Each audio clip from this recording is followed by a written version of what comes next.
Now, the local economy has continued to be in recession for the first quarter of the year. Stats SA's data shows the GDP number, or gross domestic product, contracted by 2% in the first quarter. That's down from a contraction of 1.4% in the fourth quarter of last year. Now, the largest negative contributions to the negative contraction number were the mining and manufacturing industries. Mining sector contracted by 21.5%, while the manufacturing sector contracted by over 8%.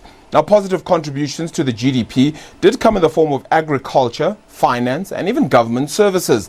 The negativity in economic growth is mainly as a result of weak economic activity rather than the effects of COVID-19, which only take place a little bit later.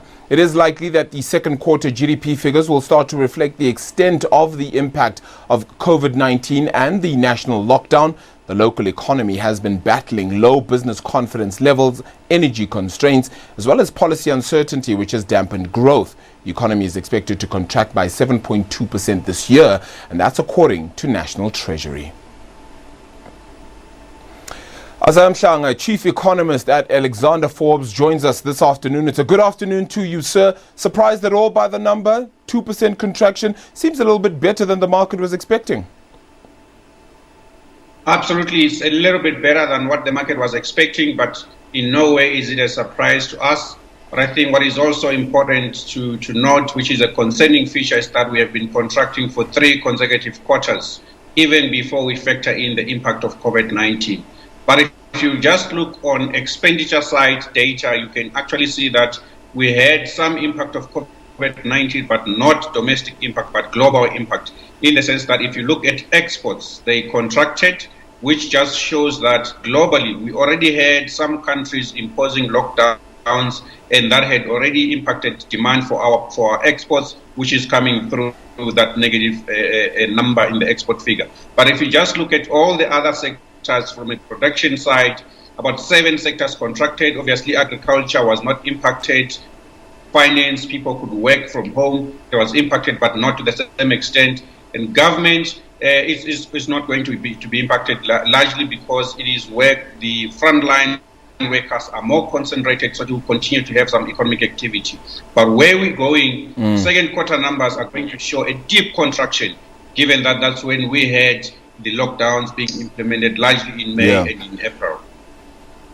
Yeah, we'll get into those second quarter expectations and thoughts in a second as well. But with mining going down 21.5%, contributing the 1.7 percentage points to the contraction then for the quarter, why did we see such a massive contraction? Why were we already falling off in the first 3 months when it comes to our mining and quarrying?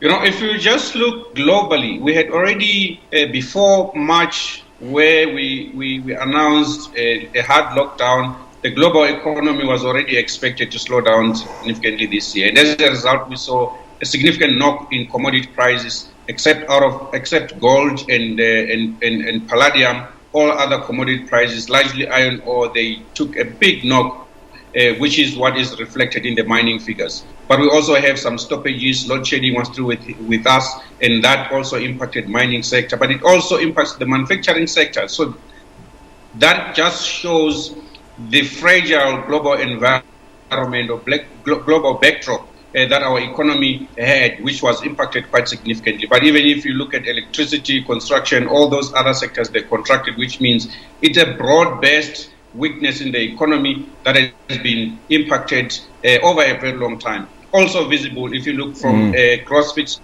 formation point of view, the private sector has not been investing in the local economy for quite some time, and you can see those numbers. A contribution of minus 4.2% percentage points in the second quarter. The first quarter. So that is just a reflection of a weak economy generally, which is a continuation of what we've seen in the last couple of years. How bad will the second quarter get? And I'm talking percentages here. Is 5% perhaps at 10% more? We're expecting about minus 23% quarter-on-quarter annualized.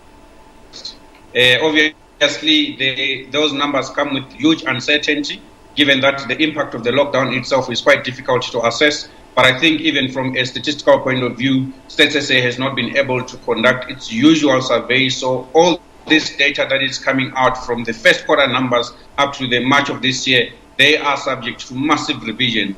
And it's not just a South Africa story, it's a global story. They do imputations in the absence of credible data, and that also has its own shortcomings as far as reflecting where the economy is likely to go.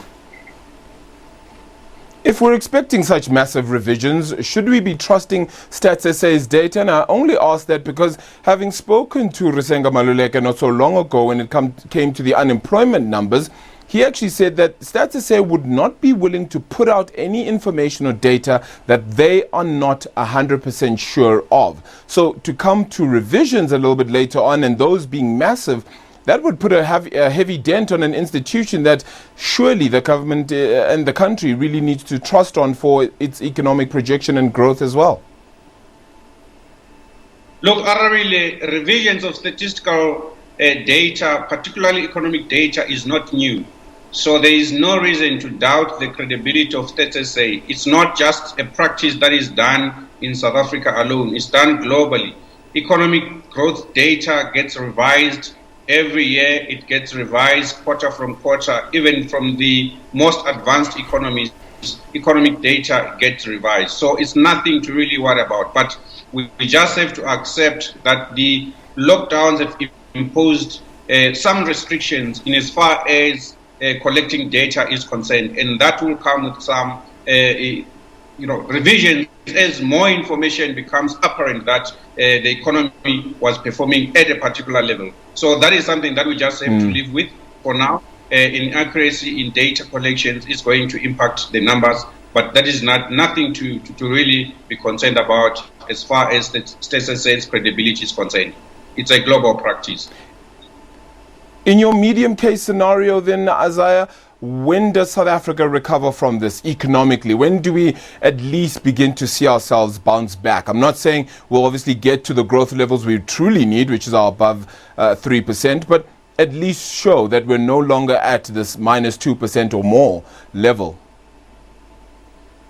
That question is really a difficult one to answer, because the recovery of the economy is going to depend on the underlying healthcare crisis that we have in COVID-19, and also that is going to impact on consumer confidence, which is quite independent to what the economic policies are being made, because as far as the consumer is concerned, how safe they feel is going to impact on whether they go out and spend the little money which they continue to have. But also, even those that have income, they're likely to save instead of spending that money, because they are quite uncertain about their future job prospects. So as a result, the recovery is going to be determined by the underlying healthcare problem. And that underlying healthcare problem, no one knows when we are going to get a resolution to COVID-19 in terms of a vaccine or in terms of herd immunity. If you just look in terms of infections locally, they have been increasing exponentially, which means we still have a significant risk as far as the economic recovery is concerned. And we had the Minister of Health, Mhlanga, saying it's not out of the woods that we may need to impose hard lockdowns in the future, and if so need, they are going to do so. And that is a significant risk to the economy. So to actually try and predict when the economy recovers is quite difficult. But it's going to take a minimum of 2 to 3 years before we can get back to the levels of economic growth that we had before COVID-19 hit, if we do grow at 1.7% per annum post-2020. Scary, scary numbers indeed. Isaah, thank you so much for the time, but really appreciate it. The chief economist at Alexander Forbes, Isaah Mhlanga, joining us as well then via Skype, as you could tell. Thank you so much for your time. Let's move on over to another story.